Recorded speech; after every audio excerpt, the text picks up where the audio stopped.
ആരോപണങ്ങൾ അതാണ് ഇപ്പോൾ ഇന്നലെ തന്നെ പല ചർച്ചകൾ വരുന്നതിൽ രാഷ്ട്രീയക്കാർ ആരോപണ വിധേയരായ രാഷ്ട്രീയക്കാർ ഇലക്ഷന് നിൽക്കുന്നില്ലേ, എന്തുകൊണ്ട് അപ്പോൾ സിനിമാക്കാരുടെ മെക്കെട്ട് കയറണം എന്നുള്ള ചർച്ചകളും സിനിമയ്ക്കകത്ത് തന്നെ വരുന്നുണ്ട്. ഇതിൽ മെയിനായിട്ട് മുഖ്യധാരാ മാധ്യമങ്ങളാണ് ഇതിനെ ഏറ്റവും കൂടുതൽ പൊലിപ്പിച്ച് ഫോക്കസ് ചെയ്യുന്നത്. അതെ, കാരണം അവർക്കൊരു പ്രശ്നം വന്നു കഴിയുമ്പോൾ വേറെ ടേൺ പോയിന്റ് ആയിട്ട് അങ്ങനെ സെലിബ്രിറ്റികൾ ഒരു പ്രശ്നം ചെയ്തു എന്ന് കണ്ടു കഴിഞ്ഞാൽ ഹൈപ്പാക്കി നിന്ന് കഴിഞ്ഞാൽ പല കാര്യങ്ങളും മുങ്ങിപ്പോകും.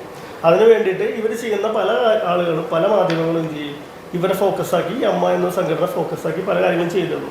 ഇനി എനിക്ക് എൻ്റെ അഭിപ്രായത്തിൽ ലാലേട്ടൻ മാറിയത് ശരിയായില്ല. അവരന്ന് രാജിവെച്ചതേ ശരിയായില്ല എന്ന രീതിയിലും ചർച്ചകൾ വരുന്നു. അന്നത്തെ ഒരു ഇഷ്യൂ ഉണ്ടായപ്പോൾ എല്ലാവരും കൂടി രാജിവെച്ചത് ഒളിച്ചോട്ടമായി എന്നും പറയുന്നുണ്ട്. നേതൃത്വത്തിൽ പ്രശ്നങ്ങൾ വന്നേക്കാം, നേതൃത്വത്തിൽ പ്രശ്നങ്ങൾ ഉണ്ടായിരുന്നില്ല, നേതൃത്വം ഓക്കെയാണ്, സംഘടനയിൽ പ്രശ്നങ്ങൾ ഉണ്ടായിട്ടുണ്ടാവും. അതിൻ്റെ ഉള്ളിൽ തന്നെ ചർച്ച ചെയ്ത് തീർക്കേണ്ട കാര്യങ്ങളാണ്. ലാലേട്ടന് ചിലപ്പോൾ ഇത് അമിതഭാരമായിട്ടുണ്ടാവും, കാരണം പലവരും അവിടെ നിന്ന് അങ്ങനെ ചെയ്തു പ്രശ്നങ്ങൾ ഉണ്ടായിട്ടുണ്ടാവും. പക്ഷേ നേതൃത്വത്തിൽ നിൽക്കുന്ന ആൾക്കാർ ഒരിക്കലും മാറരുത്. കാരണം അത് മാറിക്കഴിഞ്ഞാൽ അതൊരു പിളർപ്പിലേക്കുള്ള സംഭവങ്ങൾ സംഭവിക്കും. കാരണം പ്രൊഡ്യൂസേഴ്സ് അസോസിയേഷൻ അങ്ങനെയൊക്കെ പിളർപ്പിൽ പല കാര്യങ്ങളിലും വന്നിരുന്നു വെച്ചു, സംവിധായകരുടെ ഇടയിൽ പ്രശ്നങ്ങൾ വന്നിരുന്നു വെച്ചു, അങ്ങനെ കാര്യങ്ങൾ വന്നു കഴിയുമ്പോൾ അമ്മ എന്ന സംഘടന എല്ലാവർക്കും, അതായത് അതിൻ്റെ ആനുകൂല്യങ്ങൾ എന്താ പറയുക ലഭിക്കുന്ന ആളുകളുണ്ടായിരുന്നു, അവർക്ക് ഒരുപാട് പ്രശ്നങ്ങൾ. ഇതിനെ ഡിപ്പെൻഡ് ചെയ്ത് ഈ പെൻഷൻ ഡിപ്പെൻഡ് ചെയ്ത് ജീവിക്കുന്ന തൊഴിലില്ലാത്ത ഒരുപാട് കലാകാരന്മാരുണ്ട് ആ സംഘടനയിൽ.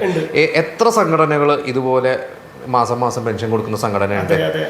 ഇപ്പം മലയാള സിനിമയിൽ നമുക്ക് പറയാം, ഇപ്പം ഫെഫ്ക ഇൻഷുറൻസിന്റെ കാര്യങ്ങൾ കുറേ ചെയ്യുന്നുണ്ട്. എനിക്ക് പ്രൊഡ്യൂസർ അസോസിയേഷന്റെ മറ്റ് കാര്യങ്ങളെ കുറിച്ച് അറിയില്ല, പക്ഷേ അമ്മ സംഘടനയെ കുറിച്ച് നമുക്ക് അറിയാം. ഇവർ ഇത്ര രൂപ പെൻഷൻ കൊടുക്കുന്നുണ്ട്, ഒരുപാട് കാര്യങ്ങൾ ഇൻഷുറൻസ് മറ്റു കാര്യങ്ങൾ നോക്കുന്നുണ്ട്. ഈ കുറ്റൻ പറയുന്ന വേറെ സംഘടനകളുണ്ടല്ലോ, അവർ ഇത് ചെയ്യുന്നുണ്ടോ എന്നുള്ളൊരു കാര്യമാണ് ചിന്തിക്കേണ്ടത്.